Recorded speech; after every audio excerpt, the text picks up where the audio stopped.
Predicted the financial crisis in your 2007 bestseller, The Black Swan. Perhaps overlooked in that book was another prediction, and I'm going to quote directly from The Black Swan.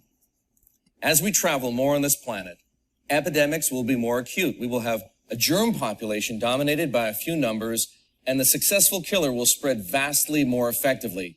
I see the risks of a very strange acute virus spreading throughout the planet. That was you, Nassim Taleb, writing in 2007.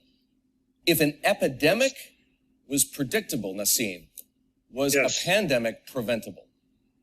No, well, that's the whole point. Of course, it was preventable, and we've known from Jan 26, when we issued our warning, that that effectively you should kill it in the egg if you can, and act very quickly. And of course, people ignored it, except perhaps just a tiny bit the Trump administration by closing travel from China or restricting it in some ways. So it was not a black swan. It was a white swan. And I'm so irritated at people who say it's a black swan. We have had black swans. September 11 was definitely a black swan. This was the white swan. And it's no excuse for companies, corporations not to be prepared for that. And definitely no excuse for governments to not be prepared for something like this. Nassim, there is a struggle playing out right now in American society, a struggle between the common good on the one hand and individual liberty on the other hand. Another manifestation is this debate over what we should prioritize. Should we prioritize public health or should we prioritize the economy? And my question to you is this. Who should people be listening to, Nassim? The coronavirus maximalists like Andrew Cuomo, or the coronavirus minimalists, a camp that occasionally includes the president, Donald Trump? I don't understand this false dichotomy. Separating the economy from the virus is extremely foolish, because it's not like you have two different parallel universes. Having something spread like this is very damaging to the economy. And to give you a simple thing, had we spent the money or probably taken a hit or transferred the risk to the airlines who would have taken a hit in January, we wouldn't be here today. The problem we have today is too much connectivity. They did not want to spend pennies in January. Now they're going to spend trillions. So, and if you delay more, you're going to spend even more. We don't know much about this disease. This is not a regular, it's not the flu. Okay, it's much more untractable. We don't know enough about it, and therefore we should be extra cautious. So on the one hand, this trade-off is a fake trade-off. It's a fake trade-off. So delaying is something that was done, and in many cases is no longer being done. In this state, for example, New York State, there's no delay. There's a lot of social distancing being enforced, and obviously much of the economy is shut down here and across the country. What about sending people back to work as fast as possible?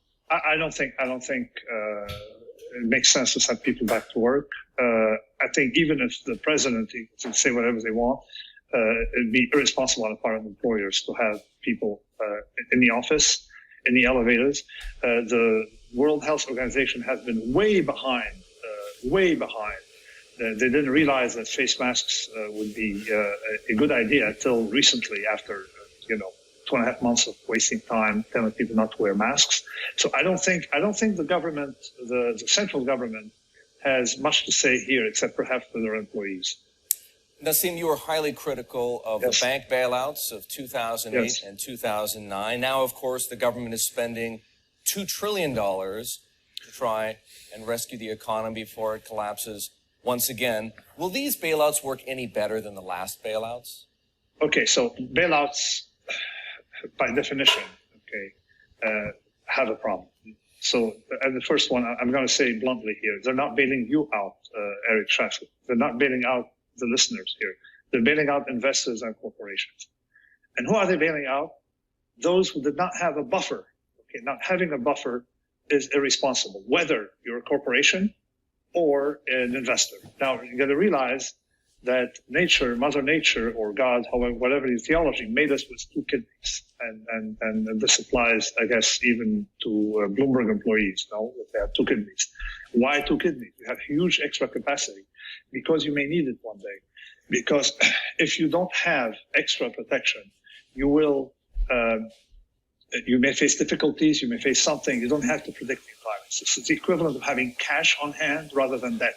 So we favor the companies, the system favor the companies that spend their cash instead of, keeping it in reserve, spend their cash to buy their stock and furthermore borrow over those who had a cautious attitude. And now we're bailing out those who made that mistake.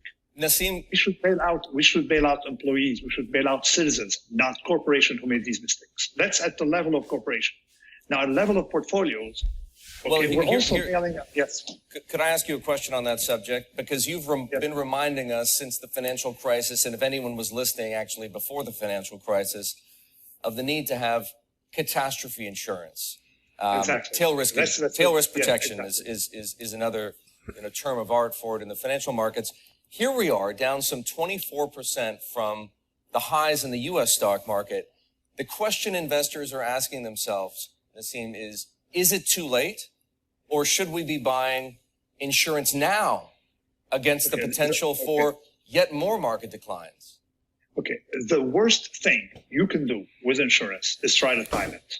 Okay, you have to have your insurance at all times.